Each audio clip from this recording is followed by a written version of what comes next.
everyone! So for today's video, pag-usapan natin yung paano mas-set up yung inventory settings nyo pag meron kayong more than one na warehouse. Siyempre, for instance, meron kayo halimbawa dalawang branches or more than two. Tapos, siyempre, separately, ina-account yung inventory for each of those branches. So, sa case na to, for you to show those inventory per branch, ang kailangan nyo pong gawin is, syempre, i-edit nyo yung preferences. So, punta kayo sa click nyo edit, preferences, tapos look for items and inventory, tapos company preferences, click nyo advanced inventory settings, and then i-click nyo po yung multiple inventory sites. I-enable nyo po siya, tapos and then click OK.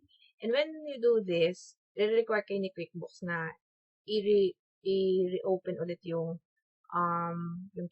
QBD nyo, QB desktop, para mag-reflect yung information or makapag-start kayo makagawa ng additional site. Okay?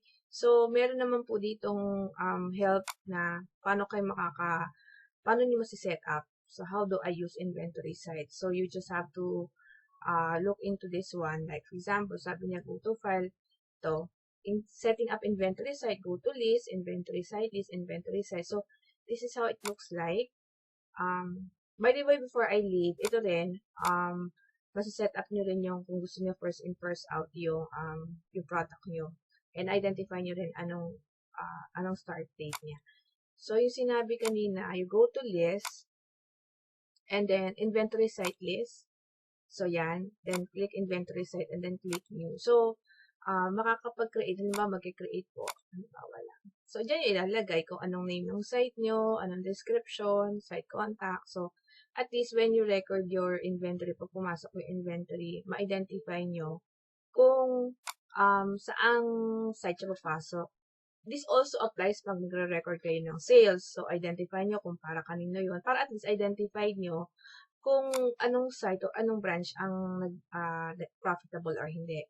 So, in this case, pag na-set up nyo na halimbawa yun, like in this case, makaka-run na kayo ng report per site. So, dito kayo i-click nyo report, and then i-click nyo inventory, and then quantity on hand by site. So, ganun siya. Alright? So, I hope this helps. Thank you.